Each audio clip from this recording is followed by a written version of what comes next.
जंगल में टुनटुनी नाम की चिड़िया रहा करती थी। टुनटुनी के माता पिता का कुछ दिन पहले दुर्घटना में देहांत हो गया था, जिसके बाद से टुनटुनी चिड़िया को 2 वक्त के भोजन का इंतजाम करना भी कठिन हो गया था। एक दिन टुनटुनी चिड़िया दुखी होकर सोचती है, इस जंगल में तो कोई भी मेरी सहायता नहीं कर रहा है। जब से माता पिता गए हैं, तब से मैंने पेट भरकर 2 वक्त का भोजन भी नहीं किया है। मुझे अब जल्दी अपने लिए काम ढूंढना होगा, वरना इस तरह तो मैं भूखी ही मर जाऊंगी। ऐसा सोचकर टुनटुनी चिड़िया उड़ते हुए जंगल की ओर चली जाती है। वहाँ पर वो पक्षियों को मोमोज के ठेले से मोमोज खरीदकर खाते हुए देखती है। अरे वाह, ये कौन सी चीज है जिसको खाने के लिए पक्षियों ने ठेले पर इतनी भीड़ लगा रखी है। क्यों ना मैं भी मोमोज बनाना सीख लूं और जंगल में अपना मोमोज का ठेला लगा लूं। ऐसा करने से मेरी गरीबी भी दूर हो जाएगी और मेरी रोजगार की समस्या भी हल हो जाएगी। इसके बाद टुनटुनी खुशी खुशी जंगल लौट आती है और जल्दी ही रुपयों का इंतजाम करके अपना एक मोमोज का ठेला लगा लेती है। आओ पक्षियों, मेरे हाथ के बने गर्मा गर्म मोमोज खाओ। ऐसे मोमोज तुमने पहले कभी नहीं खाए होंगे। मेरे हाथ के चटपटे मोमोज खाकर आप लोग कोई और चाट खाना ही भूल जाओगी। धीरे धीरे पक्षियों की भीड़ उसके ठेले के पास जमा होने लगती है। अरे टुनटुनी, एक प्लेट मोमोज मुझे भी बनाकर दे। देखूं तो कैसे बने हैं तेरे मोमोज। बस शोर ही मचा रही है या कुछ बातें भी है? हाँ काकी, क्यों नहीं, जरूर खा कर देखो और अगर अच्छा लगे तो और पक्षियों को भी जरूर भेजना मेरे ठेले पर। अरे वाह वाह वाह, तूने तो बहुत बढ़िया मोमोज बनाया है। तेरे हाथ के मोमोज और चटपटी चटनी खाकर तो मजा ही आ गया। अब मैं जंगल के सभी पक्षियों को तेरे ठेले पर मोमोज खाने भेजूंगी। इस तरह देखते ही देखते टुनटुनी का मोमोज का ठेला पूरे जंगल में बहुत फेमस हो जाता है। हर पक्षी टुनटुनी के हाथ के मोमोज खाने के लिए सुबह से ही उसके ठेले पर लाइन लगा लेते हैं। अरे ये जब से मोमोज का ठेला लगाया है, जंगल के सारे पक्षी तो जैसे कोई और चाट खाना ही भूल गए। सुबह से ही इसके ठेले पर भीड़ लग जाती है और एक हम पूरा दिन अपने ठेले के पास खड़े होकर मक्खी मारते हैं, फिर भी एक भी पक्षी हमारे पास नहीं आता है। बिल्कुल सही कहा आपने। जब से इस चिड़िया ने अपना ठेला लगाया है, मेरे बर्गर के ठेले के पास तो कोई बर्गर खरीदने आता ही नहीं। अरे मेरी दुकानदारी तो बिल्कुल ठप हो गई है। अगर ऐसा ही चलता रहा ना तो कुछ ही दिनों में मेरे तो भूखे मरने की नौबत आ जाएगी। अरे हम लोग इतने सालों से यहाँ दुकानदारी कर रहे हैं, हमारी भूखों मरने की नौबत क्यों आएगी? तो बस देखता जा, भूखी तो ये चिड़िया मरेगी। अरे जिन पक्षियों ने इसे सर पर चढ़ा रखा है, उन पक्षियों के हाथ से ही थपके देकर सुंदरवन से भागना निकलवा दिया। तब मेरा नाम भी माखन लाल नहीं। अरे इतने सालों से हमने यहाँ कच्ची गोलियाँ नहीं खेली है कि कोई भी 2 दिन में हमें बाजार से बाहर निकाल दे। इसके बाद माखनलाल कौआ और बिरजू बास मिलकर एक षड्यंत्र बनाते हैं। अगले दिन आइए आइए पक्षियों, मोमोज का ठेला लग गया है। गर्मा गर्म चटपटे मोमोज का आनंद उठाइए और आज मेरे ठेले के 1 वर्ष पूरे होने की खुशी में मैं आप सबको सस्ते दामों में मोमोज खिलाऊंगी। हाय हाय, ये क्या हो गया मेरे पंखों को? कोई है जो मुझे अस्पताल तक पहुँचा दे भगवान। टुनटुनी चिड़िया माखनलाल कौवे को उसकी भटूरे की दुकान पर रोता देखकर घबरा जाती है। ये माखनलाल सेठ को क्या हो गया? लगता है इनको चोट लगी है। मुझे जाकर उनकी मदद करनी चाहिए। ऐसा सोचकर टुनटुनी चिड़िया अपना मोमोज का ठेला छोड़कर माखनलाल की दुकान पर पहुंच जाती है। अरे सेठ जी, आप ठीक तो है ना? आपको ज्यादा चोट तो नहीं आई? अरे नहीं, वो भटूरे बनाते समय थोड़ा तेल मेरे पंखों पर गिर गया था। अब मत सेको, तुम जाओ जाकर अपना ठेला संभालो। बेचारी टुनटुनी चिड़िया समझ नहीं पाती है कि जितनी देर में टुनटुनी चिड़िया माखनलाल सेठ की दुकान पर आई, इतनी देर में बिरजू बास ने मोमोज की चटनी में जमाल घोटाला मिला दिया। कुछ देर बाद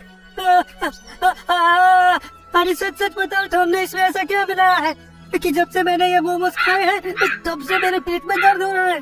तभी बुलबुल चिड़िया भी वहाँ पहुँच जाती है।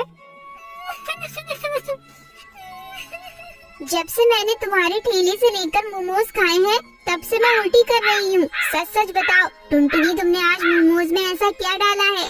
देखते ही देखते टुनटुनी के ठेले पर बीमार पक्षियों की भीड़ लग जाती है। अरे नहीं नहीं पक्षियों, मैं क्यों कुछ भी मिलाऊंगी? ये मोमोज तो मेरी रोजी रोटी है। मैं अगर मिलावट करूंगी तो कैसे यहाँ खड़े होकर मोमोज बेच पाऊंगी? टुनटुनी चिड़िया सभी पक्षियों को समझाने की कोशिश करती है, लेकिन कोई भी पक्षी उसकी बात नहीं मानता और वो सभी मिलकर उसका मोमोज का ठेला उठाकर वहाँ से फेंक देते हैं। बेचारी रोती हुई अपना ठेला टूटता हुआ देखती रहती है और फिर उदास मन से अपने घर चली जाती है। टुनटुनी के जाने के बाद देखा बिरजू मेरा कमाल, मैंने कहा था ना एक दिन मैं इस चिड़िया का ठेला यहाँ से बाहर फेंकवा दूंगा। अरे वाह सेठ जी, आपकी बात तो बिल्कुल सच साबित हुई। अब कल से हम लोगों को दुकानदारी में टक्कर देने वाला कोई नहीं होगा। अब तो हम लोग नोट छापेंगे, नोट। शर्म नहीं आती तुम दोनों को? वो बेचारी भोली भाली बच्ची किसी तरह मोमोज बेचकर अपना घर चला रही थी और तुम दोनों ने षड्यंत्र रचकर उसको इस जंगल से बाहर ही करवा दिया। इससे पहले कि मैं जंगल की सभी पक्षियों को इकट्ठा करके तुम दोनों की सच्चाई बताऊं, तुम्हारी भलाई इसी में है कि तुम दोनों जाकर टुनटुनी चिड़िया से माफी मांगो और सभी पक्षियों के सामने अपनी गलती कबूल करो। बबली कबूतरी की बात सुनकर बिरजू और माखन लाल को अपनी गलती का एहसास हो जाता है। हमें माफ कर दो चिंकी, जलन की वजह से हमने तुम्हारे मोमोज में मिलावट की थी, लेकिन अब हमें समझ में आ गया है कि मेहनत करने से ही हम आगे बढ़ सकते हैं, किसी को पीछे धकेल कर नहीं। हम सबके सामने अपना अपराध कबूल करेंगे। बस तुम कल से उसी जगह पर अपना ठेला लेकर आ जाना। इसके बाद टुनटुनी माखन लाल और बिरजू को माफ कर देती है और खुशी खुशी अपनी मोमोज बेचने लगती है। चंपाकुली के जंगल में टुनटुनी चिड़िया अपनी माँ टूनी चिड़िया के साथ रहती थी। बचपन से ही टुनटुनी चिड़िया के कान बड़े बड़े थे। अपने बड़े कान होने की वजह से टुनटुनी चिड़िया दूर से होने वाली बातों को भी सुन लेती थी। एक दिन पिंकी चिड़िया अपनी सास की बुराई लूसी कबूतरी से कर रही थी। उस समय टुनटुनी चिड़िया अपनी डाल पर बैठी थी। दूर होने की वजह से पिंकी चिड़िया टुनटुनी चिड़िया को देख नहीं पाती, लेकिन टुनटुनी चिड़िया उन दोनों की बातें साफ साफ सुन रही थी। दिन भर मैं काम करती हूँ, मजा ले कि मेरी सास एक काम कर दे, बस कमरे में बैठकर दिन भर टीवी देखती रहती है। तू ठीक कह रही है पिंकी चिड़िया, मेरी भी सास ऐसे ही है। दिन भर बैठे बैठे गप्पे लड़ाती रहती है अपनी सहेलियों के साथ और मैं दिन भर घर के काम करती रहती हूँ। जी में आता है सब छोड़ छाड़ कर अपने मायके चली जाऊँ या मैं अपनी सास से अलग हो जाऊँ। वो दोनों अपनी अपनी सास की बुराई काफी देर तक करती रहती है। इसी बीच टुनटुनी चिड़िया बबली कबूतरी के घर पहुँच जाती है। अरे कहाँ हो बबली कबूतरी, जल्दी इधर आओ, तुम्हारी बहू के बारे में कुछ बताना है। बबली कबूतरी अपनी बहू का नाम सुनते ही दौड़ी दौड़ी वहाँ आती है। क्या बात है टुनटुनी चिड़िया, तुम मेरी बहू के बारे में क्या बताना चाहती है? तुम्हें पता है बबली कबूतरी, तुम्हारी बहू तुमसे अलग होना चाहती है। आज मैंने सुना वो पिंकी चिड़िया से इस बारे में बात कर रही थी। वो तुम्हारी बहुत बुराई कर रही थी। तुम्हें तो पता ही है बबली कबूतरी, मैं अपने बड़े कानों की वजह से दूर से ही पक्षियों की बातें सुन लेती हूँ। तभी लूसी कबूतरी वहाँ आ जाती है। दोनों सास बहू में लड़ाई शुरू हो जाती है। फिर मौका देखकर टुनटुनी चिड़िया वहाँ से रफू चक्कर हो जाती है। इस तरह दिन गुजर रहे थे। एक दिन टुनटुनी चिड़िया की माँ टूनी चिड़िया अपने पति टुन्नू चिड़ा से कहती है, सुनो जी, कब तक हम लोग अपनी बेटी टुनटुनी चिड़िया को घर में बिठाए रखें? अब उसके हाथ पीले कर देने चाहिए। मैं भी यही चाहता हूँ टुनटुनी चिड़िया कि जल्दी से शादी हो जाए, पर क्या करूँ, जहाँ भी जाता हूँ सभी टुनटुनी चिड़िया के लंबे कानों की वजह से मना कर देते हैं। अब सब ऊपर वाले के हाथ में है, जब उसकी मर्जी होगी तब हमारी टुनटुनी की शादी हो जाएगी। इस तरह समय गुजरने लगता है। एक दिन टूनी चिड़िया के घर उसकी सहेली सुंदरी कौवी आती है। आओ आओ सुंदरी कौवी, कैसे आना हुआ? क्या बताऊं टूनी चिड़िया, मैं अपने बेटे कालू कौवे के लिए कोई संस्कारी चिड़िया ढूंढ रही हूँ। तुझे तो पता है आजकल की मॉडर्न चिड़िया के बारे में, शादी करके आते ही घर में आग लगाना शुरू कर देती हैं। अचानक मुझे तेरी बेटी टुनटुनी चिड़िया की याद आई, सो मैं तेरे पास चली आई। मैं टुनटुनी चिड़िया को अपने घर की बहू बनाना चाहती हूँ। लेकिन सुंदरी कौवी, तुझे तो पता है मेरी बेटी टुनटुनी चिड़िया के कान बड़े बड़े हैं। तुझे उसके कानों से कोई परेशानी नहीं है तो मैं इस रिश्ते के लिए तैयार हूँ।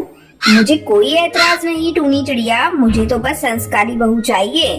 कुछ दिनों के बाद टुनटुनी चिड़िया और कालू कौवे की शादी हो जाती है। टुनटुनी चिड़िया अपने ससुराल में बहुत खुश थी।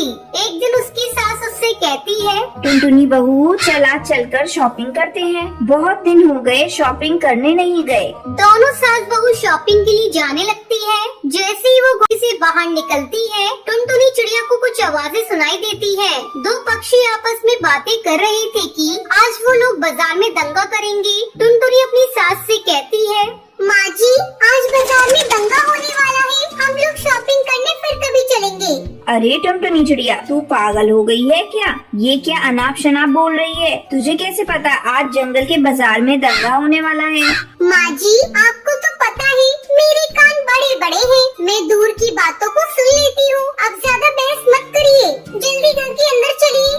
दोनों सास बहू घोंसले के अंदर चली जाती है। थोड़ी देर बाद कालू कौवे का फोन आता है। वो बताता है कि बाजार में दंगा हो गया है, काफी पक्षी मारे गए हैं। जब सुंदरी कौवी अपने बेटे के मुंह से बात सुनती है तो वो टुनटुनी चिड़िया को धन्यवाद देती है। इस तरह टुनटुनी चिड़िया आने वाले खतरे से पहले ही सभी को आगाह कर देती थी। वो अपने बड़े कान देने के लिए भगवान का शुक्रिया अदा करती है और खुशी खुशी अपना जीवन बिताने लगती